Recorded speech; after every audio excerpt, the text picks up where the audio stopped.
So we'll start now. So acceleration in basic definition, we all know rate of change of velocity with respect to time. Change in velocity with respect to time is called acceleration. Means velocity ની અંદર જો આપણે change આવતો હોય, મારી velocity અત્યારે 11:11 time થયેલો છે બરાબર 11:11 અત્યારે મારી velocity 20 કિલોમીટર પર અવર છે. દેન 11:12 થાય ત્યારે મારી વેલોસિટી 30 કિલોમીટર પર અવર હોય. મીન્સ મારી વેલોસિટી ચેન્જ થાય છે ટાઈમની સાથે, તેને કહેવાશે એક્સેલરેશન. તો આ ઇક્વેશનને થોડું ડીકમ્પોઝ કરેલું છે. આપણે વેલોસિટી ખ્યાલ છે, velocity is equal to change in displacement with respect to time. ટાઈમની સાથે જો આપણું ડિસ્ટન્સ ચેન્જ થતું હોય તો આપણે કહી શકીએ કે that is velocity. So d by dt as it is રાખેલું છે, ખાલી velocity ની વેલ્યુ સબસ્ટિટ્યુટ કરીએ, then this equation becomes this. Okay. હવે તમે આ જે ડિફરન્શિએશન છે તે અપ્લાય કરો તો you can say this second order differentiation d square s by dt square. તો એક્સેલરેશન માટે તમે આ ઇક્વેશન પણ યુઝ કરી શકો છો, d square s by dt square. Linear acceleration માટે આ ઇક્વેશનને થોડું તોડી મરોડીને પણ આપણે યુઝ કરી શકીએ છીએ. dv બાય dt ની જગ્યા પર આપણે આ રીતે અરેન્જ કરીએ term ds by dt into dv by ds, તો તમે જોઈ શકો અહીંયા ds ds કેન્સલ થઈ જાય, તો મેથેમેટિકલી આ ટર્મ એન્ડ આ ટર્મ મેથેમેટિકલી સેમ જ છે. Now in this term ds by dt is equal to velocity and dv by ds as it is.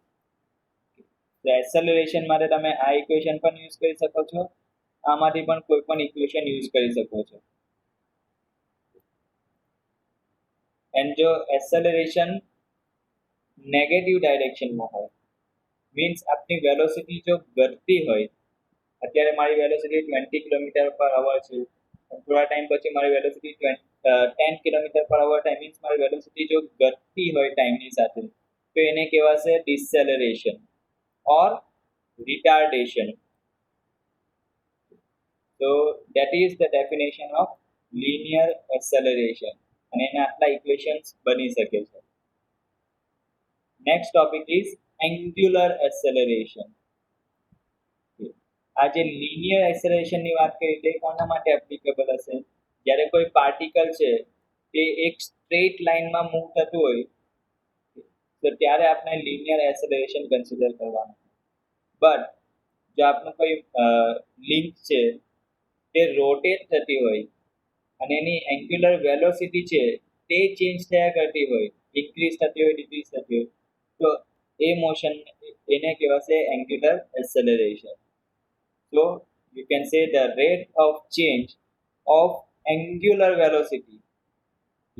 લિનિયરમાં કેવું છે dv by dt, જેમાં v શું છે linear velocity, તો એન્ગ્યુલર માટે શું આવશે d omega by dt, that omega is angular velocity.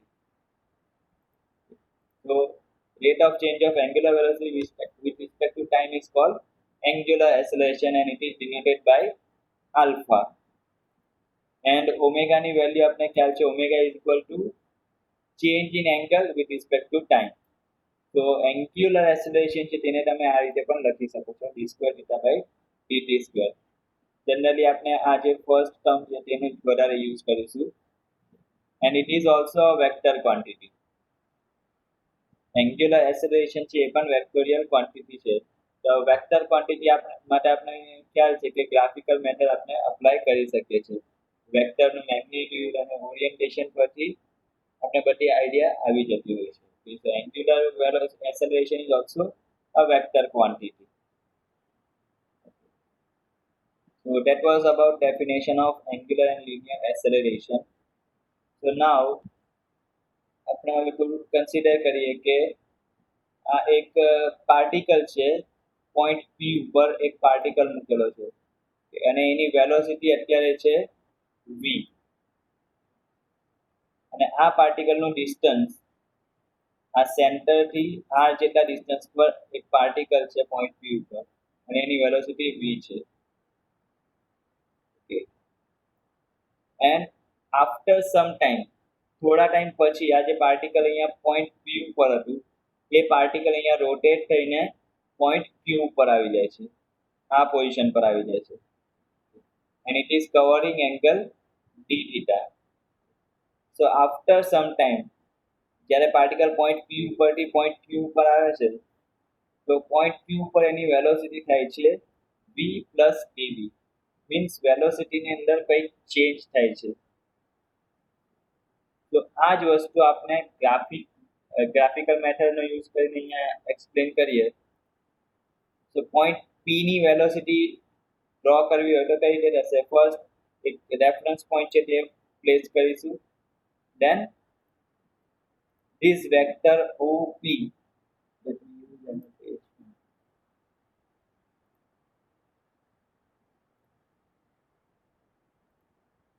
આ જે વેક્ટર છે OP, this will represent this velocity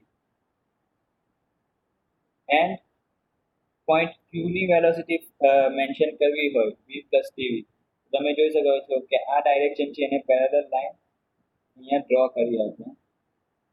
તો આ જે વેક્ટર છે small OQ that represents v plus dv. તો OP શું છે? Initial velocity. OQ શું છે? Final velocity after some time. Okay, it is covering angle d theta. તો આમાં જે વેક્ટર PQ છે, this vector represents change in velocity. જે વેક્ટર PQ છે it is representing change in velocity. So we know that change in velocity with respect to time is actually acceleration. એટલે તમે કહી શકો છો કે આ વેક્ટર PQ છે એને તમે ટાઈમની સાથે રિલેટ કરો તો એ એકચ્યુઅલીમાં એક્સેલરેશન રિપ્રેઝન્ટ કરે છે. આપણે ખ્યાલ છે કે પોઈન્ટ પી ઉપર એની વેલોસિટી હતી v અને પોઈન્ટ પી ઉપર આવે છે ત્યારે એની વેલોસિટી v પ્લસ dv થઈ જાય છે. તો આપણે કહી શકીએ કે એની વેલોસિટીમાં ચેન્જ આવેલો છે. So that is acceleration. This represents change in velocity. તો આ જે વેક્ટર છે વેક્ટર PQ એને આપણે બે કમ્પોનન્ટમાં ડિવાઇડ કરી શકીએ છીએ. One component is parallel to initial velocity and second component perpendicular to it. આ રીતે આપણે બે કમ્પોનન્ટમાં ડિવાઇડ કરી શકીએ છીએ આ વેક્ટરને. તો તમે કહી શકો છો કે એક કમ્પોનન્ટ છે that is parallel to initial velocity and બીજો કમ્પોનન્ટ છે that is perpendicular to initial velocity. તો આ રીતના બે કમ્પોનન્ટ્સ તમે અચીવ કરી શકો છો. So you can decompose the acceleration into two components અને એ બે કમ્પોનન્ટ્સ ને કહેવાશે, એકને કહેવાશે tangential component and other one is radial component. એ આપણે જોઈએ અહીંયા લખેલ છે v is velocity of particle at point P, v plus dv is velocity of particle at point Q. So આ જે વેક્ટર PA છે PA, it is actually tangential component of acceleration. Why tangential component?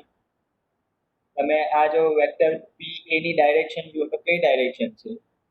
આ જે vector v લખેલો છે અહીંયા આની જે ડાયરેક્શન છે એ સેમ ડાયરેક્શનમાં છે. આની ડાયરેક્શન કેવી છે? આ જે આર્ક ડ્રો કરેલો છે એને ટેન્જન્ટની ડાયરેક્શનમાં છે. Okay, so that is why this component vector PA is called tangential component of acceleration. So that is tangential component of acceleration. હવે આ જે ડાયાગ્રામ છે આ ડાયાગ્રામ આની ઉપરથી તમારે વેક્ટર PA ફાઇન્ડ કરવો હોય you can use vector sum. PA is equal to O to એ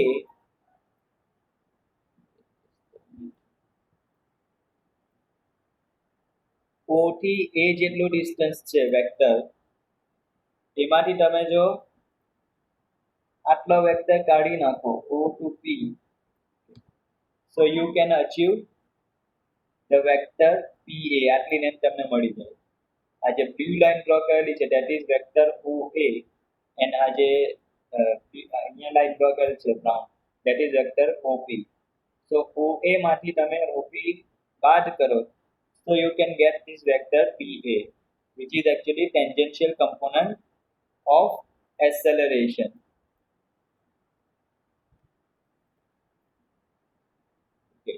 તો અહીંયા એ જ વસ્તુ લખેલી છે OA minus OP. તો OA ની વેલ્યુ જ્યારે સબસ્ટિટ્યુટ કરો OA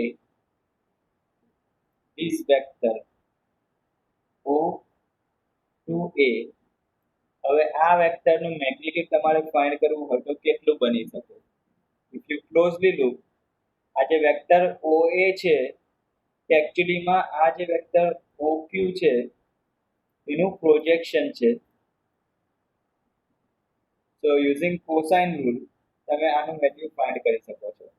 If you see, it is equal to V plus dV into d theta is equal to this.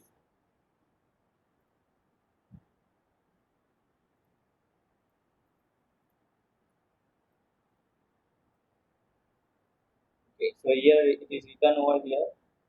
Actually અહીંયા બુકમાં પ્રિન્ટિંગ મિસ્ટેક છે. Okay, so don't get confused. તમે બુકમાં refer કરશો તો આવી પ્રિન્ટિંગ મિસ્ટેક હોઈ શકે છે. તો તમારે તમારું લોજિક છે તેને ક્લિયર રાખવું પડશે. OA is equal to કોનો cos theta થશે? OQ multiplied by cos theta is equal to OA થશે. So અહીંયા એકચ્યુઅલીમાં વેલ્યુ OQ આવશે. OQ cos theta minus vector OP. Now OQ છે, OQ વેક્ટર છે તે એકચ્યુઅલીમાં શું રિપ્રેઝન્ટ કરે છે? આ જે વેક્ટર OQ છે it is actually representing આ જે વેક્ટર OQ છે it is actually representing V plus dV અને આ જે વેક્ટર છે OP વેક્ટર છે તેની વેલ્યુ કેટલી હશે? V. ઓકે, તો આ વસ્તુ તમારે ધ્યાનમાં રાખવી પડશે. So simply I am substituting the value of OQ is V plus dV multiplied by cos theta minus V. So આ વસ્તુ શું આપશે મને? વેક્ટર PA છે it will give me change in velocity. It will give me change in velocity. So acceleration, we know that acceleration is equal to change in velocity divided by time is called acceleration. So આ જે value છે તે હું અહીંયા substitute કરું છું and I am dividing it with time dt.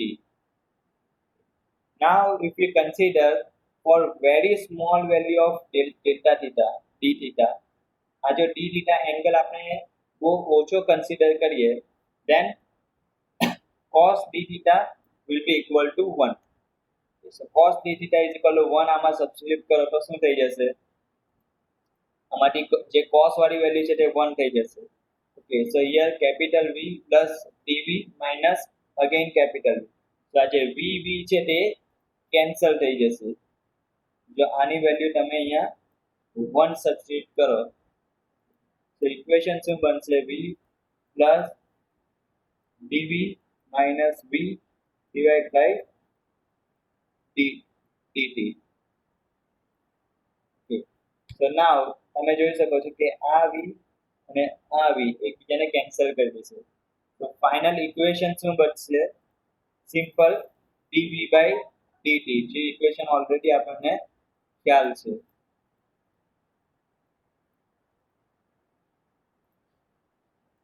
Okay, so tangential acceleration is equal to dV by dt. Now tangential acceleration, linear tangential acceleration and angular acceleration ની વચ્ચે આ રિલેશન છે alpha into r. alpha into r જે રીતે આપણે equation ખ્યાલ છે કે V is equal to omega into r. આ ઇક્વેશન આપણે ખ્યાલ છે V is equal to omega into r. તે જ રીતે acceleration is equal to angular acceleration multiply by r. આ રીતે તમે યાદ રાખી શકો છો. તો linear velocity અને angular velocity વચ્ચે જેવું રિલેશન છે સેમ રિલેશન આ જે tangential acceleration અને angular acceleration છે તેની વચ્ચે હશે. So this is tangential acceleration of a particle. Tangential acceleration means કયો component અહીંયા જે વેક્ટર p a બતાવેલો છે ખાલી a ની વેલ્યુ આપણે ફાઇન્ડ કરેલી છે. આ જે વેક્ટર છે એની વેલ્યુ આપણે ફાઇન્ડ કરી which is equal to alpha into r. So now second component, normal component of acceleration. જે આ perpendicular component છે વેક્ટર a q. હવે a નું મેગ્નિટ્યુડ ફાઇન્ડ કરીએ vector a q.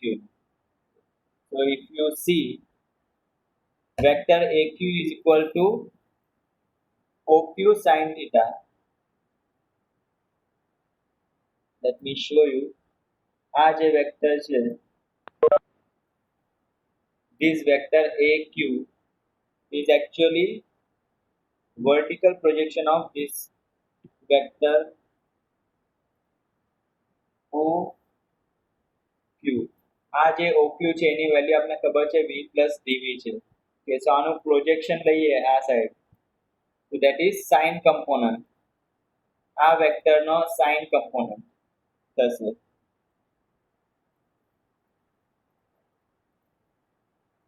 So you can say vector AQ is equal to vector OQ multiplied by sin theta, sin d theta.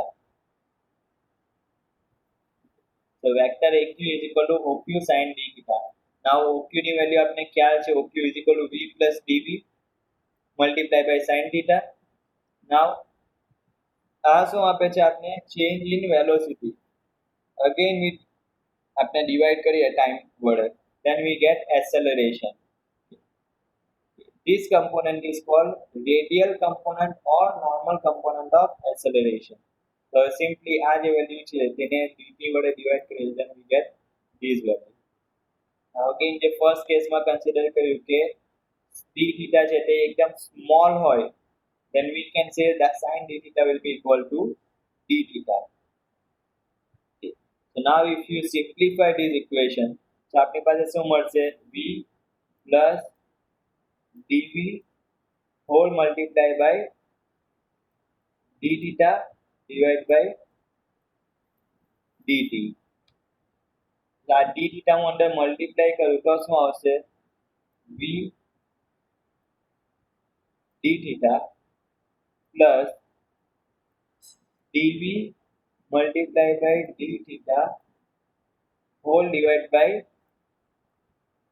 dt. આ રીતનું આવશે. તો હવે આ જે સેકન્ડ ટર્મ તમે જુઓ dv by dv into d theta it is very small term. બંને ટર્મ છે કે એકદમ સ્મોલ છે અને એનું મલ્ટીપ્લિકેશન છે એ પણ સ્મોલ આવશે. સો સેકન્ડ ટર્મ જે છે જે અહીંયા એન્સર્કલ કરેલું છે એને તમે નિગ્લેક્ટ કરી શકો છો. આ વસ્તુ you can neglect because બહુ જ નાની વેલ્યુ હશે.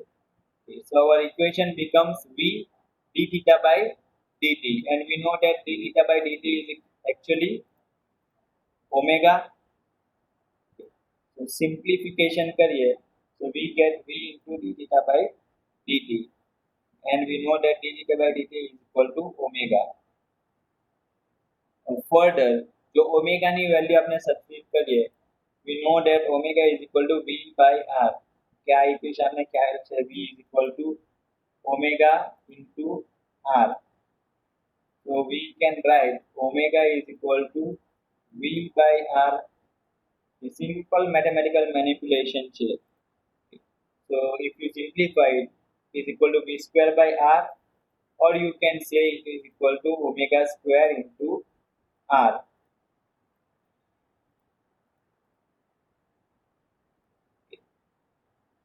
v square by r or omega square into r. So radial component of acceleration or normal component of acceleration is equal to omega square into r. So આ equation બનશે normal component or radial component of acceleration. Now why it is called radial component of acceleration? તો આપણે ગ્રાફમાં જોઈએ. If you see આ જે vector છે આ વેક્ટર એની ડાયરેક્શન તમે જુઓ તો એ સેન્ટર તરફ જાય છે. a to q આ જે ડાયરેક્શન છે it is heading towards center, means radius ની ડાયરેક્શનમાં એ વેક્ટર મૂવ થાય છે. that is why also known as radial component.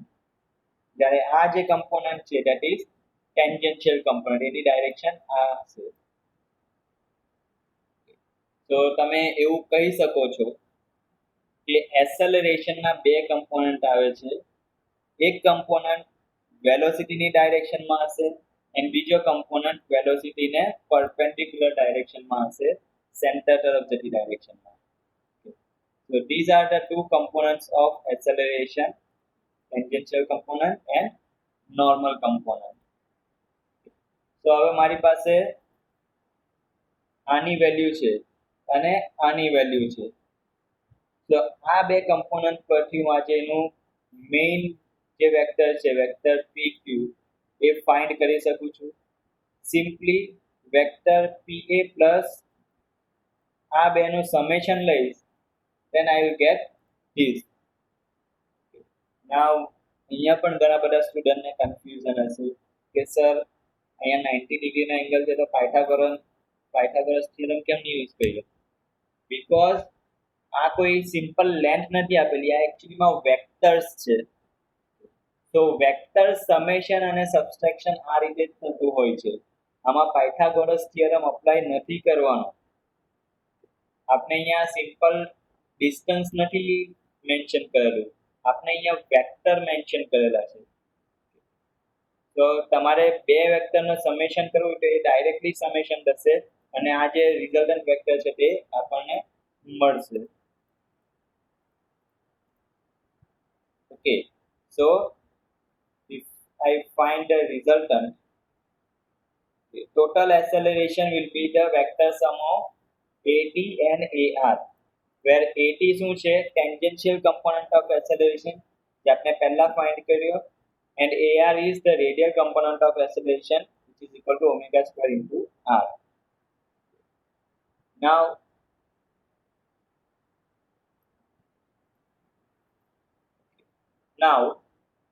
when the particle moves on a straight line, its radius of curvature is infinite.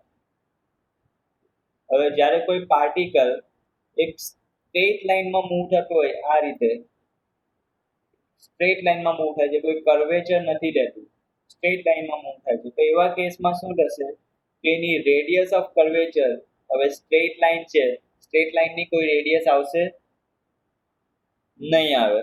Okay, any radius infinite તમે consider કરી શકો છો. Straight line તમને કે radius લઈને straight line draw કરો તો it is not possible. Straight લાઇનની રેડિયસ ઇન્ફાઇનાઇટ આવશે.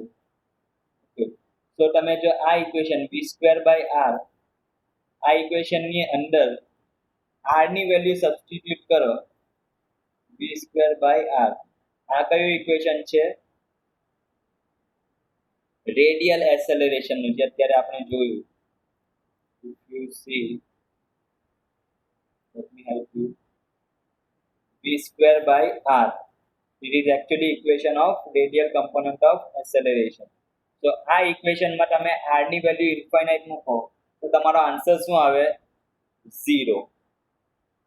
v square by r is equal to 0.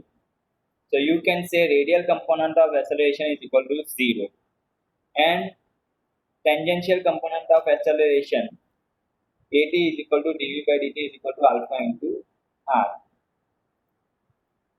Okay, so you can say this. તમે એવું કહી શકો છો કે જો પાર્ટિકલ સ્ટ્રેટ લાઇનમાં મૂવ થતો હોય તો એનો જે રેડિયલ કમ્પોનન્ટ છે એ 0 આવશે એક્સેલરેશનનો, and tangential component of acceleration will be this much. કંઈક વેલ્યુ આવશે tangential component ની. તો તમે tangential component એ બેઝિકલી જે પાર્ટિકલ મૂવ થાય છે એની ડાયરેક્શનમાં જશે. So this is one case. Second case, when particle moves with uniform velocity. હવે યુનિફોર્મ વેલોસિટીનો મીનિંગ શું થાય છે કે વેલોસિટી ચેન્જ નથી થતી. So dv by dt is equal to 0. You can say velocity છે તે સેમ મેન્ટેન રહે છે, ચેન્જ નથી થતી. So you can say change in velocity with respect to time is 0. So હવે tangential acceleration equation શું છે dv by dt? So you can say tangential acceleration will be equal to 0 and ar will be omega square into r. તો આ બે વસ્તુ તમારે ધ્યાનમાં રાખવાની છે કે જ્યારે આપણો પાર્ટિકલ સ્ટ્રેટ લાઇનમાં મૂવ થતું હોય ત્યારે રેડિયલ કમ્પોનન્ટ 0 આવશે, અને જો આપણો પાર્ટિકલ યુનિફોર્મ વેલોસિટીથી મૂવ થાય છે તો ત્યારે ટેન્જન્શિયલ કમ્પોનન્ટ 0 આવશે. મીન્સ જે આપણે આ ટોટલ એસેલરેશન લખીએ, ઇફ વી સે total acceleration is equal to sum of tangential plus radial component. આ રીતે થશે. તો જ્યારે આપણું પાર્ટિકલ છે it is moving in straight line, straight લાઇનમાં જો મૂવ થતું હોય તો ત્યારે આપણું રેડિયલ કમ્પોનન્ટ આ જે AR છે તે 0 થઈ જશે, ઓનલી આ સિંગલ કમ્પોનન્ટ બચશે. બટ સેકન્ડ કેસ કરીએ આપણે કે ઇફ યુનિફોર્મ વેલોસિટીથી મૂવ થાય છે તો ત્યારે મારા જે ટેન્જન્શિયલ કમ્પોનન્ટ છે તે 0 થઈ જશે અને ઓનલી રેડિયલ કમ્પોનન્ટ આવશે. આ વસ્તુ તમારે ધ્યાનમાં રાખવાની રહેશે. So these are the equations for radial acceleration and tangential acceleration.